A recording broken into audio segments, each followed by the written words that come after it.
Welcome to Servants of the Lord Ministries. Bienvenue à Servants of the Lord Ministries. Mon nom est Dr. Keith Jenkins et je suis le coordinateur international de Servants of the Lord Ministries. Avant de commencer mon message d'aujourd'hui, je veux vous partager la mission de ce ministère que Dieu a donné à Joseph Hitchcock, le fondateur de Servants of the Lord Ministries, il y a de nombreuses années. Dieu lui a dit, j'ai des enfants dans chaque nation et tu as des frères et des sœurs dans le cœur crient vers moi. Ils m'ont demandé un ministère, des bénédictions et des dons. Je leur ai donné ces choses et cela les a bénis, mais il y a une partie de leur esprit qui n'a jamais été comblée et qui est réservée à une relation intime avec moi. Maintenant leur cœur crie vers moi, juste pour moi.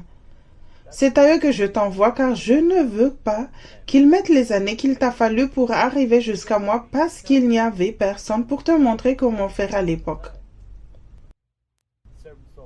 Servants of the Lord Ministries est un ministère d'enseignement et de formation envoyé au corps du Christ pour atteindre les gens qui ont un cœur selon Dieu. Ce message est destiné à ceux qui veulent apprendre à le connaître, grandir en lui et être prêts pour son avènement. Aujourd'hui, je partage un message intitulé « La captivité ». Paul a écrit dans Éphésiens 4, versets 7 et 8. C'est Éphésiens, chapitre 4, je commence par le verset 7. Mais à chacun de nous, la grâce a été donnée selon la mesure du don de Christ. 8. C'est pourquoi il est dit, étant monté en haut, il a emmené des captifs et il a fait des dons aux hommes. Les prostituées entraient dans le royaume de Dieu avant les Juifs érudits lorsque Jésus est venu pour la première fois selon Matthieu 21, verset 31. Les principaux apôtres, Pierre et Jean, étaient sans instruction, Actes 4, verset 13. La plupart des apôtres ont tout quitté pour suivre le Christ dès qu'ils ont été appelés. Parmi eux se trouvaient des collecteurs d'impôts et des pécheurs, dont aucun n'avait reçu de formation sur la manière de respecter la loi. Au bout de 3 ans, l'Esprit a été répandu à la Pentecôte et seul Judas Iscariote est devenu un paria à la recherche d'une solution politique. Dans l'Ancien Testament, la captivité était une conséquence de la désobéissance du peuple juif après que la grâce lui ait été retirée pour lui permettre d'apprendre la voie facile. Aujourd'hui, grâce à ce que Christ a accompli, ceux qui sont nés de nouveau dans la grâce et la vérité dans une situation difficile commencent par la grâce et la vérité et reçoivent la meilleure éducation spirituelle par une repentance profonde. Dieu continue d'utiliser les faibles pour confondre les sages en ces derniers jours, selon 1 Corinthiens 1, verset 27, afin que chacun puisse voir aujourd'hui à quel point une repentance profonde n'est pas facultative. Acte 17, verset 30, la conviction est une bénédiction et une invitation à approfondir l'étude. 2 Timothée 2, verset 15. Les petites erreurs que tu commettes dans des situations compliquées, sont des occasions d'établir Jésus comme Seigneur dans ta vie, dans de nouveaux domaines par la repentance. Ne sois pas paresseux car ta croissance spirituelle devrait être exponentielle avec la grâce et la vérité. 1 Corinthiens 15, 10, Dieu résiste aux orgueilleux, Jacques 4, 6. Donc prendre la seigneurie dans des circonstances difficiles mettra un terme à ton progrès spirituel. Jésus a enseigné dans Matthieu 6, 24 et 25. C'est l'évangile de Matthieu, chapitre 6. Je commence par le verset 24. Nul ne peut servir 2 maîtres, car ou il haïra l'un et aimera l'autre, ou il s'attachera à l'un et méprisera l'autre. Vous ne pouvez servir Dieu et maman. 25. C'est pourquoi je vous dis, ne vous inquiétez pas de votre vie de ce que vous mangerez, ni pour votre corps de quoi vous serez vêtus. La vie n'est-elle pas plus que la nourriture et le corps plus que les vêtements? Prenez garde car la sagesse terrestre est sensuelle et diabolique, selon Jacques 3, verset 15. Tu reçois plus de grâce pour suivre Christ dans les situations difficiles, alors renonce à toi-même constamment et prends ta croix chaque jour. En pensant à tes besoins terrestres et en prenant les choses en main pour le bien de ta chair dans des circonstances modestes, tu deviendras misérable, pauvre, aveugle et nu. Comme Apocalypse 3, verset 17 le dit, ceux qui recherchent les choses spirituelles invoquent Dieu d'un cœur pur par la foi. 2 Timothée 2, verset 22. Et voient Dieu à l'œuvre. Matthieu 5, verset 8.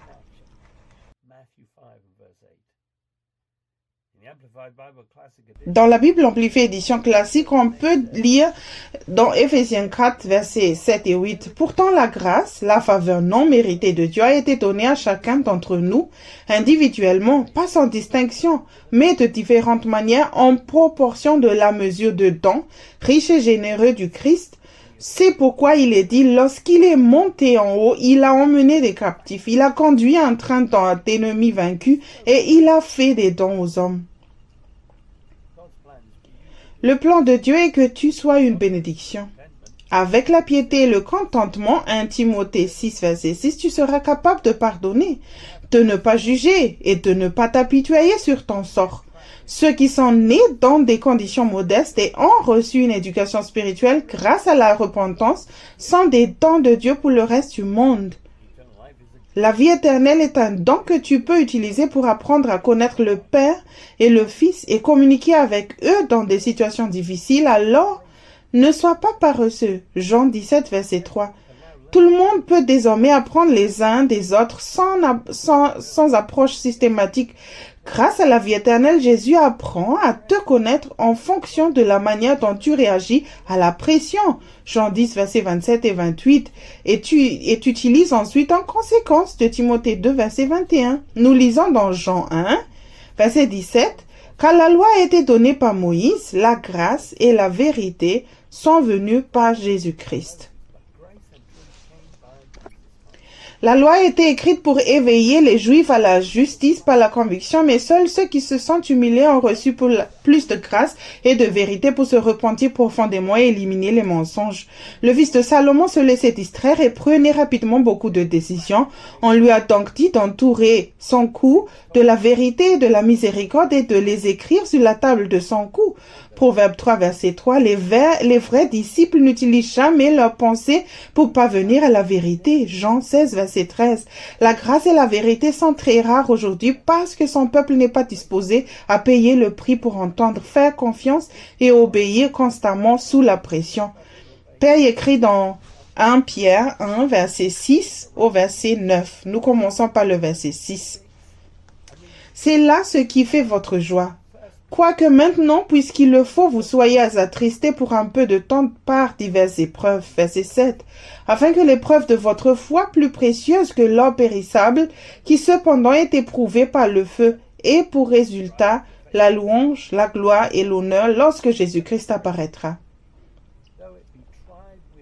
Verset 8. Lui que vous aimez sans l'avoir vu, en qui vous croyez sans le voir encore, vous réjouissant d'une joie ineffable et glorieuse. Verset 9. Parce que vous obtiendrez le salut de vos âmes pour prix de votre foi.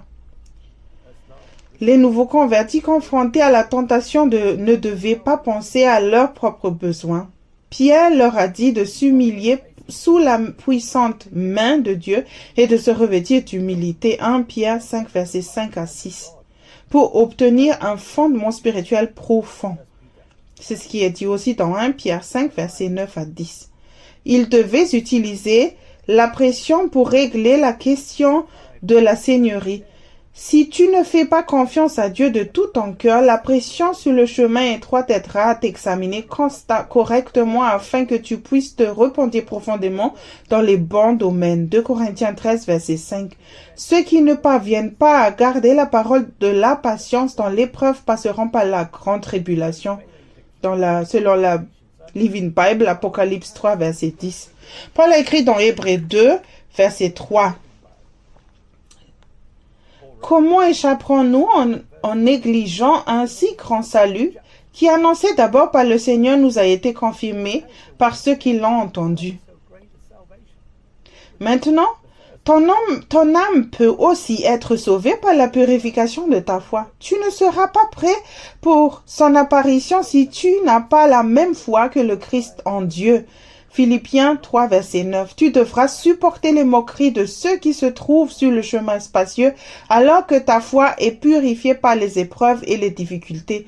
Ton âme sera sauvée des voies qui semblent justes en demandant constamment tout à Dieu jusqu'à la fin de ta vie. La pression de suivre le Christ augmente progressivement pour que tu aies aussi le temps de travailler à ton salut. Si tu laisses tout à la dernière minute, tu devras apprendre rapidement sous une forte pression. Dans la Bible version vivante, on peut lire dans Éphésiens 4, versets 7 à 8. Cependant, le Christ a donné à chacun d'entre nous des capacités spéciales, ce qu'il veut que nous ayons de son riche entrepôt de dons. Le psalmiste raconte cela car il dit que lorsque le Christ est retourné triomphalement au ciel après sa résurrection et sa victoire sur Satan, il a fait des généreux cadeaux aux hommes. Ceux qui considèrent la liberté comme un appel à servir, Galates 5, verset 13, deviennent pas à pas un cadeau pour l'Église. Ceux qui se réjouissent toujours, Philippiens 4, 4, et qui se plaignaient auparavant dans ces derniers jours, se sont déjà libérés par la repentance. Ceux qui ont reçu une éducation spirituelle sont qualifiés pour aider ceux qui luttent dans les églises dirigées par les leaders qui n'ont pas d'éducation naturelle et qui essaient de vaincre le péché.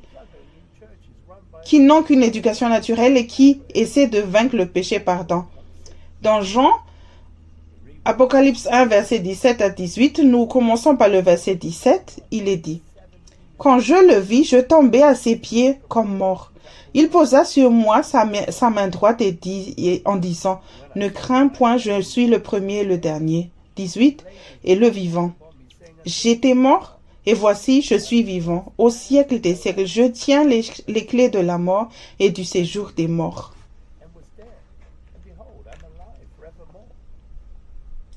Ne cesse pas de suivre le Christ lorsque ta justice dépasse celle de ton entourage. Matthieu 5, verset 20. Si tu veux obtenir les clés du royaume de pure justice, 2 Pierre 3, verset 10 à 13.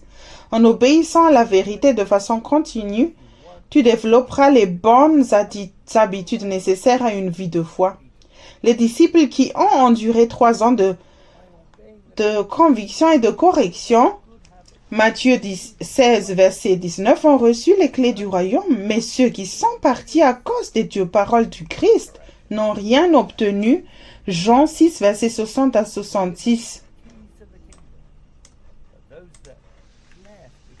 Paul a écrit dans Hébreux 11, verset 6 à 8. C'est Hébreux 11, je lis le verset 6.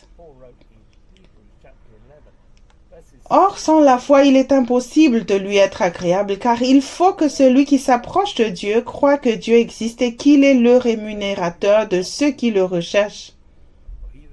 7. C'est par la foi que Noé divinement averti des choses qu'on ne voyait pas encore et saisi d'une crainte respectueuse construit une arche pour sauver sa famille. C'est par elle qu'il condamna le monde et devint héritier de la justice qui s'obtient par la foi. 8.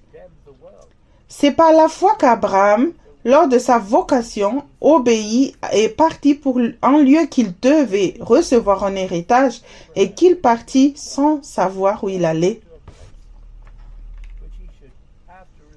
Dieu ne fait pas de favoritisme. Cherche et tu trouveras. Frappe et la porte te sera ouverte. Matthieu 7, verset 7.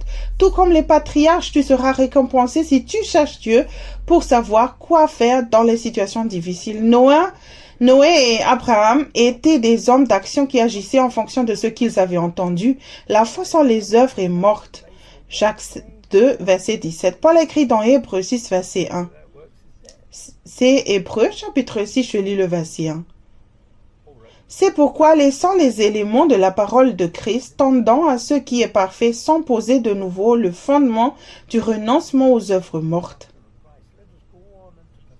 Les principes de la doctrine du Christ sont censés être une source de conviction et ne pas être utilisés pour établir un autre ensemble de règles pour l'Église. La lettre tue, mais l'obéissance à l'esprit apporte la vie. 2 Corinthiens 3, verset 6. Le christianisme n'est pas une religion comme les autres, mais une relation avec un Dieu vivant. Soit Dieu t'assiste, soit il te résiste. Ceux qui ne veulent pas être baptisés dans le Christ ou souffrir sont lâches. Son peuple qui n'aime pas la conviction et la pression a rejeté une éducation spirituelle et croit qu'une éducation naturelle est suffisante pour le bien de leur chair, de sa chair. Jésus parlait dans Jean chapitre 14, versets 4 à 6. C'est l'évangile de Jean, chapitre 14, je commence par le verset 4. Vous savez où je vais et vous en savez le chemin. Verset 5. Thomas lui dit, « Seigneur, nous ne savons où tu vas. Comment pouvons-nous en savoir le chemin ?» Verset 6. Jésus lui dit, « Je suis le chemin, la vérité et la vie. Nul ne vient au Père que par moi. » Thomas ne savait pas le chemin, la vérité ou la vie avant d'avoir vu le Christ ressuscité. Jean 20, versets 28 à 31. Il ne demandait pas à Dieu toutes ses voies à cause de sa propre incrédulité. C'est raconté dans Jean chapitre 20, verset 25. Tous les disciples ont reçu l'ordre d'attendre dans la chambre haute, car Jésus allait les conduire en Galilée une fois de plus. Matthieu 26, verset 32. Cependant, lorsque Jésus est apparu à ses disciples la première fois, Thomas était occupé à faire autre chose, pour le bien de sa chair, car il n'était pas là. Jésus enseignait dans Luc chapitre 9, versets 22 et 23. C'est l'évangile de Luc chapitre 9, je commence par le verset 22. Il ajouta qu'il fallait que le Fils de l'homme souffrit beaucoup, qu'il fût rejeté par les anciens, par les principaux sacrificateurs et par les scribes, qu'il fût mis à mort et qu'il ressuscita le troisième jour. 23. Puis il dit à tous, si quelqu'un veut venir après moi, qu'il renonce à lui-même, qu'il se charge chaque jour de sa croix et qu'il me suive. Jésus était prêt à souffrir et à mourir pour son peuple qui commettait l'adultère spirituel dans l'espérance qu'il se réveillerait par la conviction et réaliserait qu'il servait le diable et se repentirait.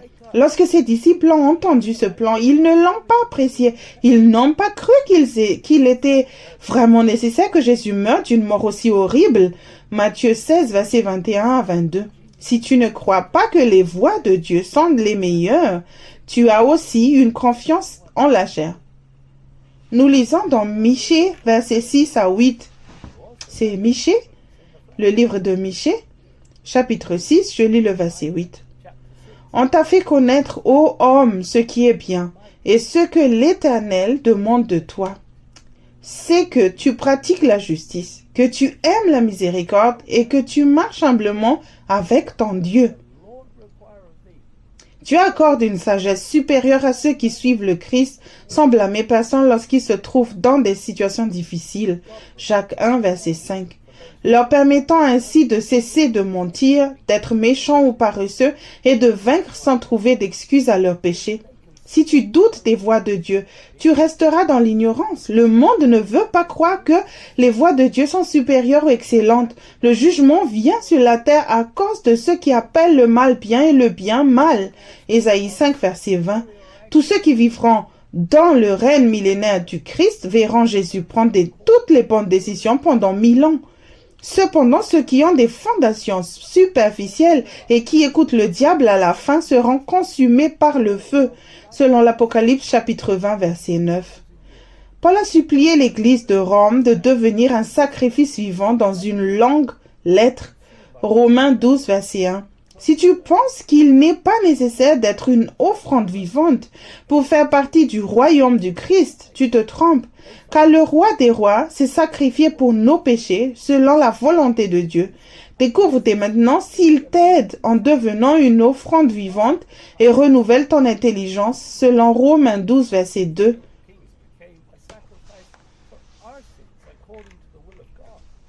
Jésus enseignait dans Jean chapitre 10, verset 10 au verset 11.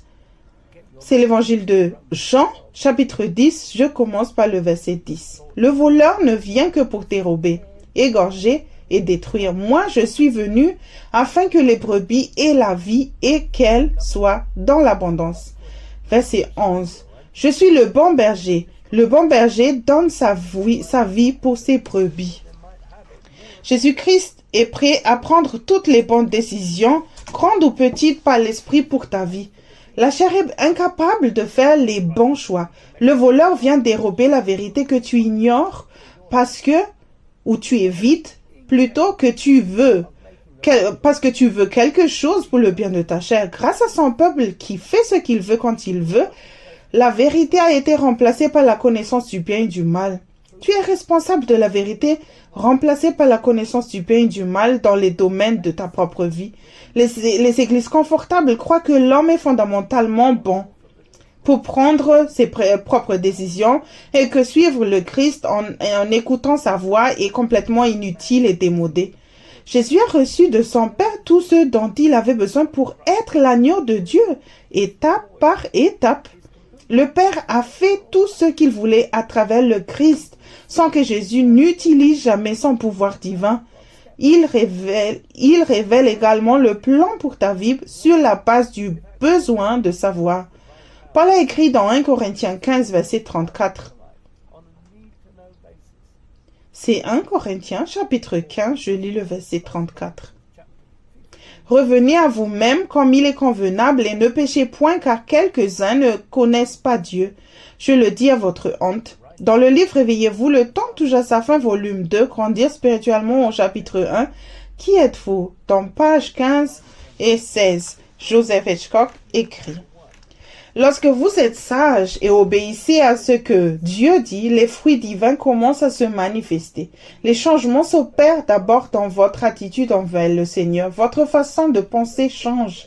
Cela fait partie du processus qui permet au Saint-Esprit d'accomplir son œuvre en vous. Il change vos opinions, vos pensées et vos actions afin qu'elles soient en accord avec la parole de Dieu. En général, ceux qui opèrent à partir de la sphère naturelle partent d'une conclusion qu'ils croient être la vérité. S'ils trouvent des passages bibliques clairs qui contredisent leurs croyances, leur raisonnement les rejette. Ils ajustent ce que dit la parole de Dieu pour que cela corresponde à ce qu'ils ont déjà choisi de croire. Cette tromperie est monnaie courante dans l'Église d'aujourd'hui. Les idées préconçues sur ce qui est vrai vous trompent à chaque fois. C'est le rôle du Saint-Esprit de vous dire la vérité. Vous devez étudier pour vous montrer approuvé par Dieu, un ouvrier qui n'a pas à rougir, qui dispense correctement la parole de vérité, selon 2 Timothée 2, verset 15. Votre intelligence naturelle ne peut pas et ne pourra jamais dispenser correctement la vérité. La vérité est révélée et confirmée par l'Esprit de Dieu. Tout ce que vous croyez doit être confirmé par l'Esprit avant que vous n'y placiez votre foi. Rappelez-vous, ce que vous pensez savoir vous empêche de connaître ce que Dieu veut que vous sachiez. Tu lui appartiens par la création et la rédemption. Le Saint-Esprit possède toutes les connaissances dont tu as besoin pour exposer les domaines où tu dois te repentir afin que tu puisses facilement parvenir à la vérité personnellement par la conviction et la tristesse divine. 2 Corinthiens 7, verset 10. À moins que ta vie ne devienne semblable à celle du Christ grâce à la repentance. Je pense que tu es actuellement sur le chemin spacieux menant à la destruction. Jacques a écrit dans Jacques 4, versets 7 et 8. Soumettez-vous donc à Dieu, résistez au diable et il fuira loin de vous. 8. Approchez-vous de Dieu et il s'approchera de vous. Nettoyez vos mains pécheurs, purifiez vos cœurs, hommes irrésolus. La solution à la transformation de ta vie n'est pas un autre message loin. La solution est de te repentir profondément d'avoir utilisé une éducation naturelle et ton propre intellect pour arriver à la vérité. Soumets-toi à Dieu, résiste au diable et tu recevras une éducation spirituelle. Purifie tes mains des œuvres mortes et purifie ton cœur de servir de maître. Si ton cœur est encore pur, lorsque tu dis ou fais quelque chose qui est contraire à la vérité, tu seras convaincu. Paul a écrit dans Philippiens 2, verset 12. C'est Philippiens chapitre 2, je lis le verset 12. Ainsi, mes bien-aimés, comme vous avez toujours obéi, travaillez à votre salut avec crainte et tremblement, non seulement comme à ma présence, mais bien plus encore maintenant que je suis absent. Dans le livre Réveillez-vous, le temps touche à sa fin, volume 2. Grandir spirituellement, dans le chapitre 5, intitulé Travailler votre salut, dans la page 82 de Joseph Hitchcock, il écrit « Il vous est commandé de travailler à votre propre salut avec crainte et tremblement. La compréhension des conséquences d'une manque de crainte révérentielle envers Jésus et sa seigneurie devrait produire une crainte divine dans votre cœur.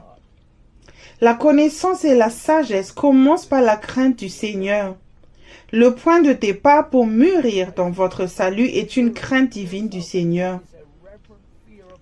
Vous ne méritez pas la grâce que vous avez reçue et que vous continuez de recevoir. Il a des conséquences pour avoir rejeté ce que Jésus a fait sur la croix et avoir cédé à l'ennemi. La rébellion se moque de ce que Jésus a fait pour vous. Cette vérité est si importante que je veux que tu prennes un moment pour méditer là-dessus. Ce sont des questions importantes à se poser. Numéro 1. Est-ce que je comprends l'ampleur de l'amour et de la miséricorde de Dieu dans ma vie? Numéro 2. Est-ce que je considère sa miséricorde comme acquise? Numéro 3. Mes fruits disent-ils que je crains et honore le Seigneur, ou indiquent-ils un cœur qui considère que sa seigneurie n'est pas nécessaire? Laisse le Saint-Esprit examiner si tu crains ou non le Seigneur. Si ce n'est pas le cas, pourquoi cette base fondamentale fait-il défaut dans ta vie? La manque de crainte de l'Éternel te coûte cher. Les promesses de Dieu sont pour ceux qui sont humbles et brisés devant lui. Si tu t'accroches à l'orgueil, c'est-à-dire ta seigneurie, tu diminues les chances de recevoir la grâce. La fondation de la crainte de l'Éternel doit être maintenue à tout prix. Utilise un carnet pour noter les domaines dans lesquels tu continues à pécher et toutes les mesures que tu prends en vue d'une véritable repentance. L'obéissance continue à l'esprit par le biais de la repentance est importante pour le salut éternel. Hébreux 5, verset 9. Utilise la grâce et la vérité pour entendre, faire confiance et obéir à Dieu sous une pression plus forte dans les épreuves et les difficultés ou dans de nouveaux domaines. Ne sois pas comme les serviteurs paresseux et méchants que Jésus a jetés dans les ténèbres du dehors lors de son avènement, simplement parce qu'ils ne travaillaient pas à leur salut dans la crainte et le tremblement. Matthieu 25, verset 30.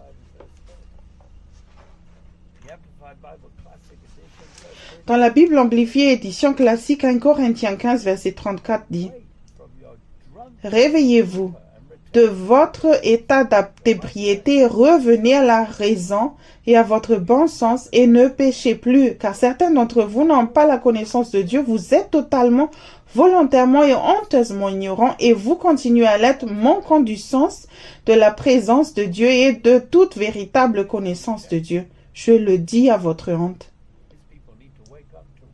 Son peuple doit s'éveiller à la justice, sinon il continuera à pécher.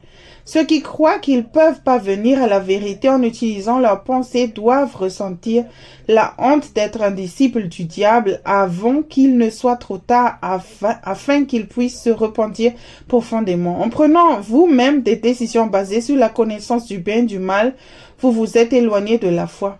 Jésus a enseigné dans Matthieu 16, verset 26. C'est l'évangile de Matthieu. Je lis le chapitre 16, verset 26. Et que servirait-il à un homme de gagner tout le monde s'il perdait son âme? Ou que donnerait un homme en échange de son âme? La technologie était censée être une bénédiction, mais à cause de l'amour de l'argent, elle est devenue une malédiction. Ceux qui ont des doutes aujourd'hui, comme Thomas, réagissent et manifestent leur incrédulité lorsqu'ils entendent des enseignements sur le fait de demander et d'écouter Dieu dans tous les domaines. Ils ne peuvent pas croire que suivre le Christ soit aussi simple. Cependant, s'ils avaient payé le prix plus tôt pour entendre Dieu rapidement, cela aurait été simple. Mais ils ont préféré trouver des excuses basées sur un mode de vie chargé, essayant de servir deux maîtres avec la sagesse humaine. Commence par te débarrasser des idoles, en te repentant de ce que tu sers actuellement par la convoitise de la chair, et repens-toi profondément. Jacques a écrit dans Jacques 4, verset 12 au verset 15. C'est le livre de Jacques, chapitre 4. Je commence par le verset 12. Un seul est législateur et juge. C'est celui qui peut sauver et perdre. Mais toi, qui es-tu qui juge le prochain? 13. À vous maintenant qui dites aujourd'hui ou demain nous irons dans telle ville, nous y passerons une année, nous trafiquerons et nous gagnerons. Verset 14. Vous qui ne savez pas ce qui arrivera demain, car qu'est-ce que votre vie? Vous êtes une vapeur qui paraît pour un peu de temps et qui ensuite disparaît. 15. Verset 15. Vous devriez dire au contraire, si Dieu le veut, nous vivrons et nous ferons ceci ou cela.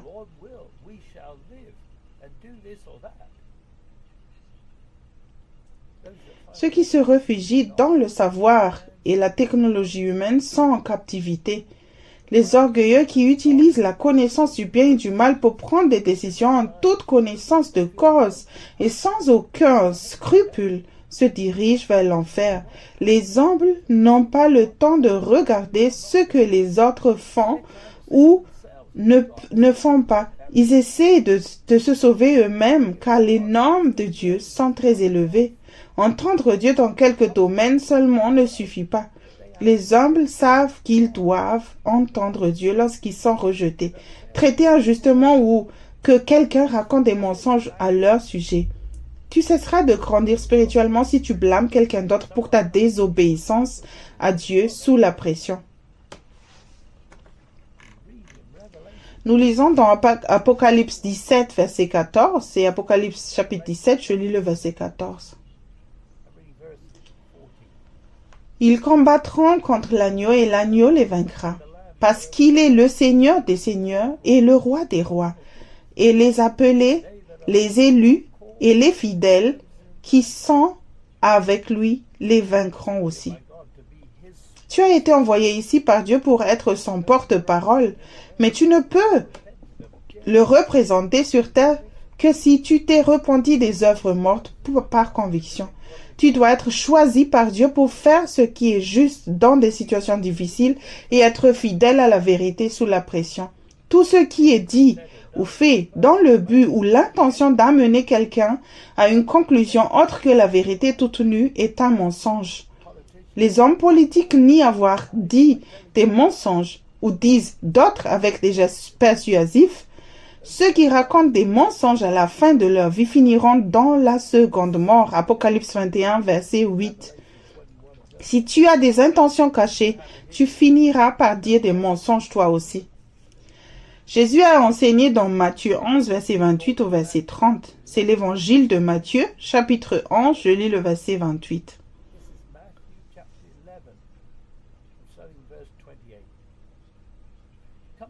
Venez à moi, vous tous qui êtes fatigués et chargés, je vous donnerai du repos. 29. Prenez mon joug sur vous et recevez mes instructions, car je suis doux et juste et humble de cœur, et vous trouverez du repos pour vos âmes. 30. Car mon joug est doux et mon fardeau léger.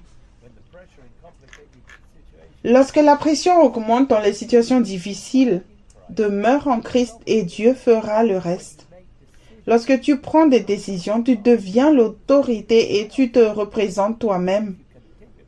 Si tu continues à agir de manière indépendante, tu deviendras lourd à porter parce que tu n'as pas les ressources nécessaires pour soutenir ce que tu fais ou dis. Les entreprises rattachent les nouvelles recrues à des cadres plus expérimentés qui sont prêts à travailler dur. Cependant, dans le domaine spirituel, tu n'obtiens rien si tu n'es pas rattaché au Christ. J'ai eu le privilège de travailler aux côtés de Joseph Hitchcock et j'ai vu Dieu l'utiliser. Cependant, j'ai dû trouver moi-même l'entrée du chemin étroit et m'efforcer de revenir sur le chemin étroit car j'avais confiance en la chair. Paul a écrit à Timothée, dans 1 Timothée 6, verset 12. C'est 1 Timothée 6, je lis le verset 12. Combat le bon combat de la foi. Saisis la vie éternelle à laquelle tu as été appelé et pour laquelle tu as fait une belle confession en présence d'un grand nombre de témoins. Le premier mot combat dans Strong est le numéro 75, tiré d'un autre mot qui veut dire lutter. Au sens propre, concourir pour un prix.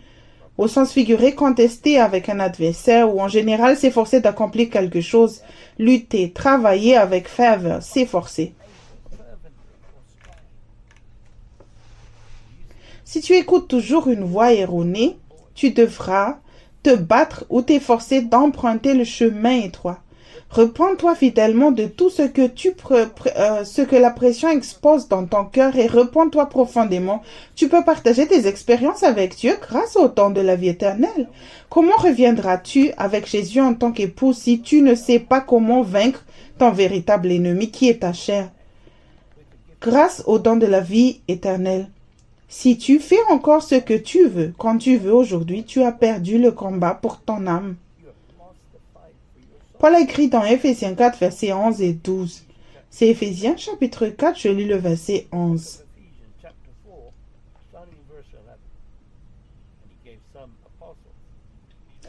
Et il a donné les uns comme apôtres, les autres comme prophètes, les autres comme évangélistes, les autres comme pasteurs et docteurs. 12. Pour le perfectionnement des saints en vue de l'œuvre du ministère et de l'édification du corps de Christ. L'Église de Jésus-Christ ne sera pas convenablement réunie sans la repentance des œuvres mortes. Éphésiens 4, verset 16. Dieu envoie des ministres spéciaux qui ont vaincu le péché en demeurant en Christ sous la pression. 1 Corinthiens 4, verset 17. Les dirigeants ayant reçu une éducation naturelle peuvent à peine nourrir des agneaux aujourd'hui parce qu'ils n'ont pas la maturité nécessaire pour faire autre chose. Le ministère quintuple dans l'Église est composé de personnes ordinaires sans éducation, auparavant retenues captives par la convoitise de la chair. Cependant, leur vie a été transformée dans tous les domaines en ne trouvant aucune excuse au péché et en se repentant profondément par la conviction et la repentance avec grâce et vérité. 2 Pierre 1, verset 4. Les messagers envoyés à l'Église ne se soucient pas de leur propre vie terrestre et savent comment rendre captifs par l'expérience. Une pierre d'achoppement pour les esprits terrestres est une opportunité pour les esprits spirituels. 1 Pierre 2, versets 4 et 8. Ne cherche pas d'excuses au nom de ta chair et de ta situation personnelle, sinon tu continueras à pécher. Pour grandir spirituellement, fais de Jésus le Seigneur dans tous les domaines. Paul a écrit dans Hébreux 12, verset 13 au verset 15. C'est Hébreux chapitre 12, je lis le verset 13. Et suivez avec vos pieds des voies droites, afin que ce qui est boiteux ne dévie pas, mais plutôt se raffermisse. 14. Recherchez la paix avec tous et la sanctification, sans laquelle personne ne verra le Seigneur. Verset 15. Veillez à ce que nul ne se prive de la grâce de Dieu, à ce qu'aucune racine d'amertume poussant et rejetant ne produise du trouble et que plusieurs n'en soient infectés. N'attends pas le dernier jour pour découvrir que tes voies sont encore tortueuses. Ceux qui ont la paix sous la pression voient le Seigneur. Ta santé dépend du redressement de tes chemins par la repentance des œuvres mortes. Jean 5, verset 14. Ils ne seront pas redressés si tu ne demandes pas à Dieu dans tous les domaines. Proverbe 3, verset 6 selon la Bible amplifiée classique. Si quelqu'un peut te frotter de travers et t'atteindre dans la chair, tu as besoin de te repentir. La grâce et la paix sont disponibles pour ceux qui se renient constamment et qui reprennent leur croix chaque jour. Paul a écrit dans Colossiens 2, verset 15. C'est Colossiens chapitre 2, je lis le verset 15. Il a dépouillé les domaines et les autorités et les a livrés publiquement en spectacle en triomphant d'elles par la croix. Le diable a eu l'occasion de tuer Jésus par l'intermédiaire des chefs religieux, des Romains et de tous ceux qu'il contrôlait par l'amour de l'argent. Le diable a finalement dû entrer dans Judas Iscariote dans Luc 22, versets 3 à 6. Mais il a échoué. Jésus a fait confiance à Dieu de tout son cœur pour lui donner les bons mots et la bonne réponse sous la pression afin que le plan de Dieu n'échoue pas. Dieu sera glorifié dans ta vie si tu fais de même. Les riches et les pauvres ont maintenant la possibilité d'obéir à l'Esprit depuis la croix. Tu n'as pas à faire quoi que ce soit pour le bien de ta chair si tu es né de nouveau et que tu veux triompher dans tous les domaines. Paul a écrit dans Philippiens chapitre 3 verset 10 au verset 16. C'est le livre des Philippiens. Je lis le chapitre 3 et je commence par le verset 10. Afin de connaître Christ et la puissance de sa résurrection et la communion de ses souffrances, en devenant conforme à lui dans sa mort pour parvenir. Verset 11. Si je puis à la résurrection d'entre les morts. 12. Ce n'est pas que j'ai déjà remporté le prix ou que j'ai déjà atteint la perfection, mais je cours pour tâcher de le saisir, puisque moi aussi j'ai été saisi par Jésus-Christ. 13. Frères, je ne pense pas l'avoir saisi, mais je fais une chose, oubliant ce qui est en arrière et me portant vers ce qui est en avant. 14. Je cours vers le but pour remporter le prix de la vocation céleste de Dieu en Jésus-Christ. Verset 15. Nous tous donc, qui sommes parfaits, ayons cette même pensée, et si vous êtes en quelque point d'un autre avis, Dieu vous éclairera aussi là-dessus. 16. Seulement au point où nous sommes parvenus, marchant d'un même pas. Le mot avoir saisi. Avoir saisi en français dans Strong est le numéro 2638, tiré d'un autre mot qui veut dire prendre avidement, c'est-à-dire saisir, posséder. Appréhender, atteindre, venir sur, comprendre, trouver, obtenir, percevoir, surprendre. Paul connaissait déjà le Christ jusqu'à un certain point. Il a dit à Timothée que tous ceux qui mènent une vie pieuse dans le Christ Jésus souffriront de persécution. 2 Timothée 3, verset 12. Les lâches Galates ne voulaient pas souffrir pour la croix et certains acceptaient la circoncision. Galates 6, verset 12. La communion de ses souffrances et leur puissance ont confirmé à Paul qu'il était toujours sur la bonne voie et qu'il avait enduré. Les chrétiens confortables préfèrent cependant une version académique du christianisme qui n'implique aucune souffrance où ils devraient faire confiance à Dieu de tout leur cœur. Paul a écrit à Timothée dans 2 Timothée 4, verset 1 au verset 3. C'est 2 Timothée, chapitre 4, je lis le verset 1.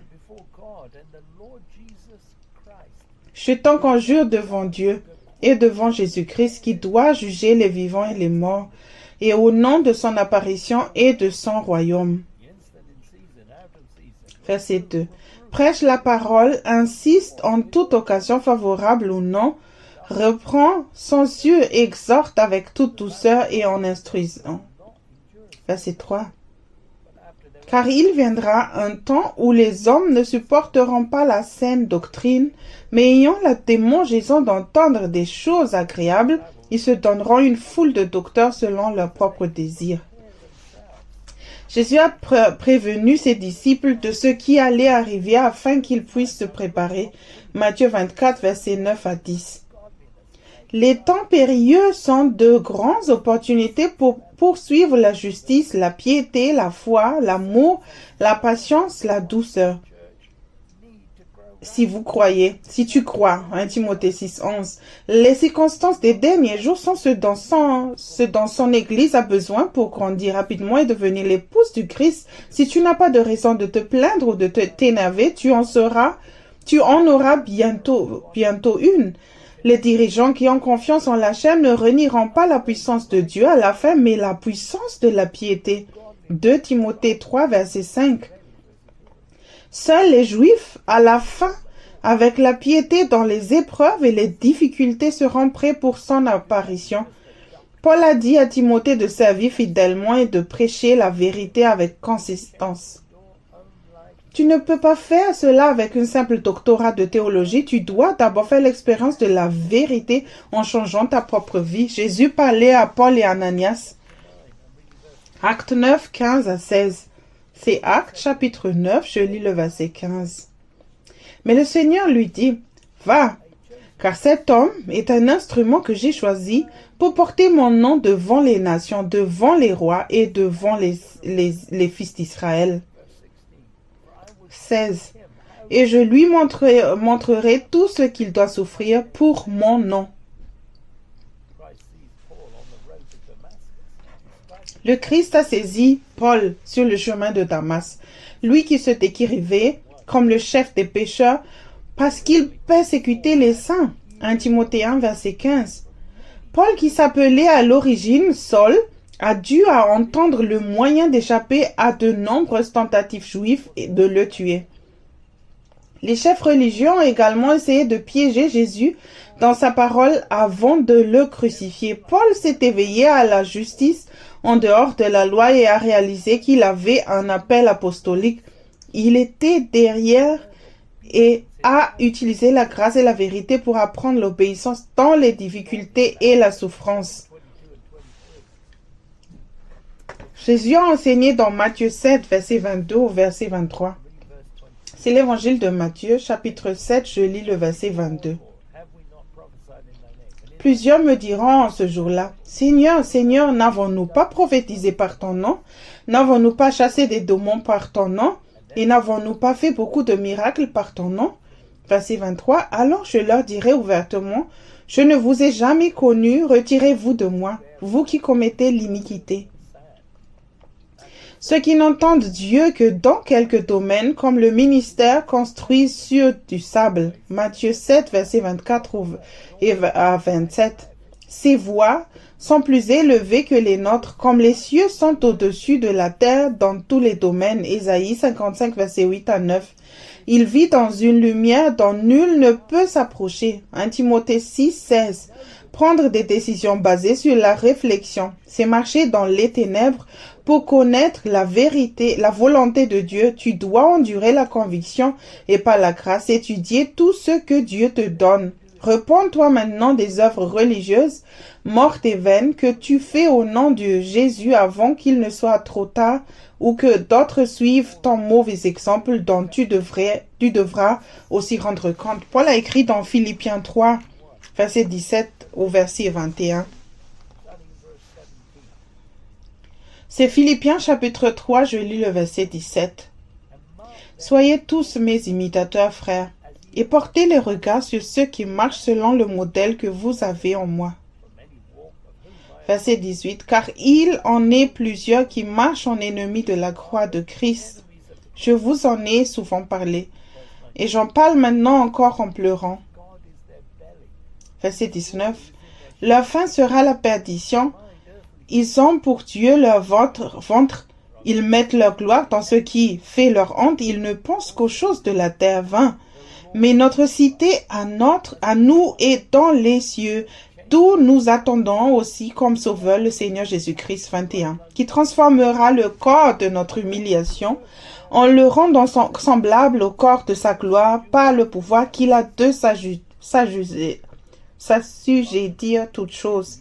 Dieu peut soumettre ta chair, mais seulement si tu deviens fou de lui et si tu te soumets à l'impulsion du Saint-Esprit.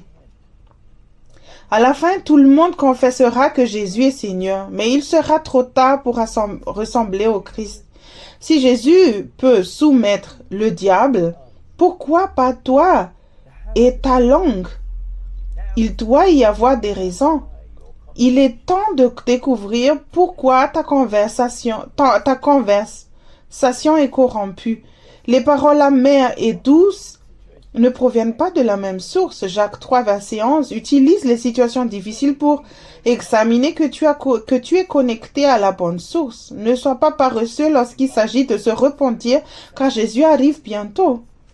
Dans la Bible Living Bible, version vivante, donc, Philippiens 3, verset 17 à 21 dit: Chers frères, calquez votre vie sur la mienne et remarquez qui d'autre vit selon mon exemple, car je vous l'ai déjà dit souvent, et je le répète maintenant avec les larmes aux yeux, il y a beaucoup de ceux qui marchent sur la route chrétienne qui sont vraiment des ennemis de la croix de Christ. Leur avenir est une perte éternelle, car leur Dieu est leur appétit. Ils sont fiers de ce dont ils devraient avoir honte. Et ils ne pensent qu'à cette vie-ci, ici-bas.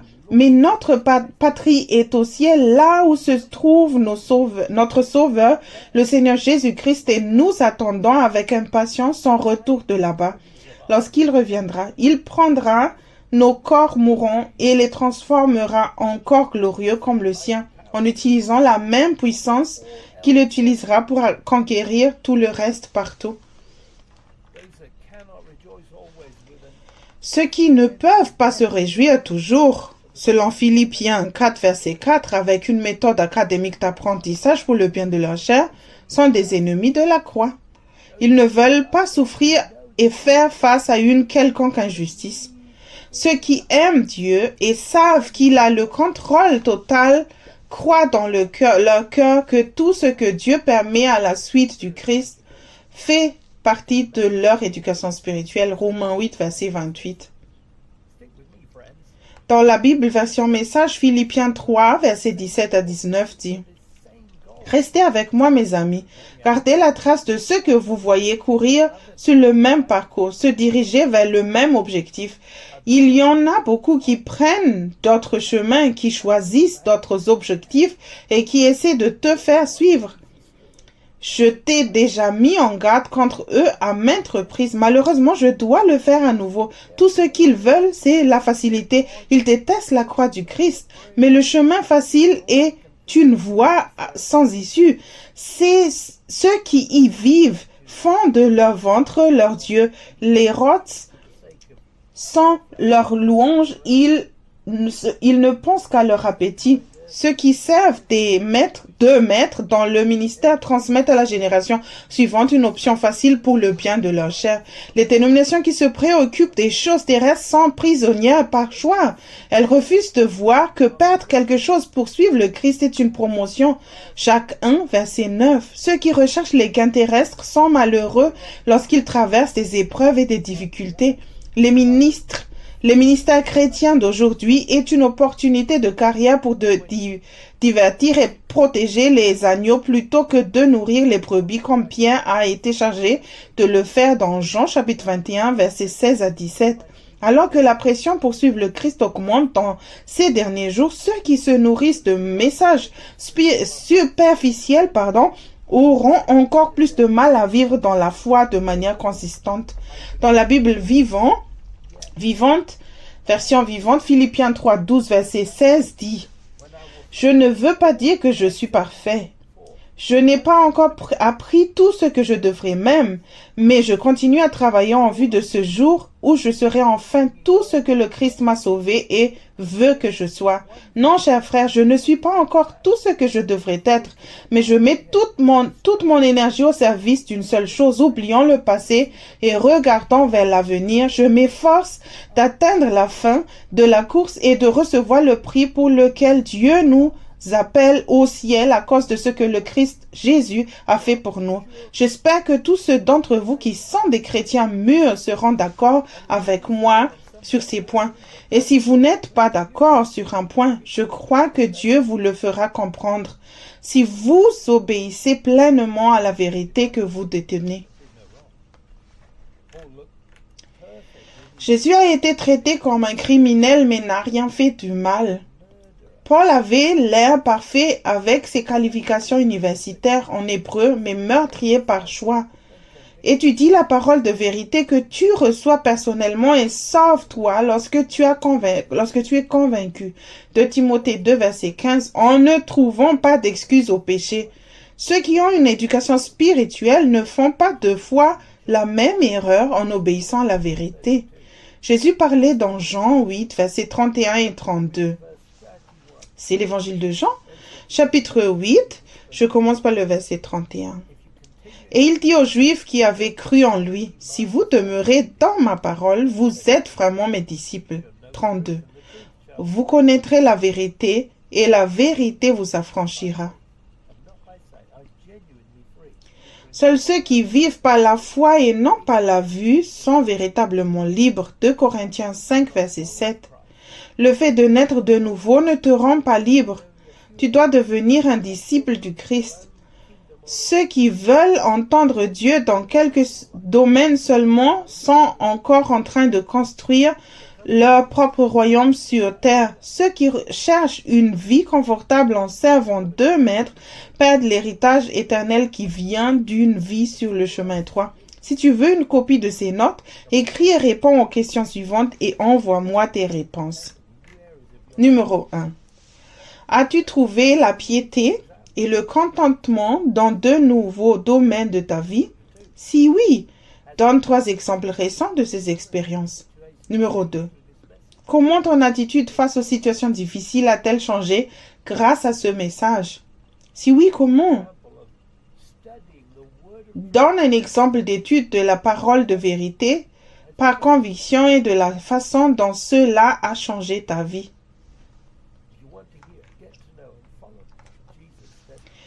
Si tu veux apprendre à connaître et suivre Jésus, alors je te recommande ce livre « Mes brebis entendent ma voix » de Joseph Hitchcock. Si tu veux prendre un nouveau départ, le faire, Seigneur, et vivre dans la lumière, alors je peux te recommander le livre « Réveillez-vous, le temps touche à sa fin », volume 1, Fondation pour une maturité spirituelle de Joseph Hitchcock. Si tu veux vraiment te soumettre à l'esprit par une repentance régulière, alors je peux te conseiller le livre « Réveillez-vous, le temps touche à sa fin », volume 2, Grandir spirituellement de Joseph Hitchcock. Tu dois t'assurer que tu t'engages sur le chemin étroit, le chemin spacieux qui mène à la destruction à fière allure et porte l'inscription « Le paradis » par ici. De nombreuses personnes bien intentionnées fréquentant l'église sont sur cette route. Je crois que ce livre t'aidera. La prison dorée, édition révisée de Joseph Hitchcock.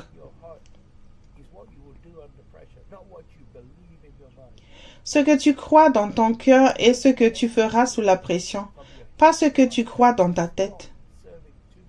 Pour faire passer une vérité de ta tête à ton cœur, tu dois cesser de servir deux maîtres.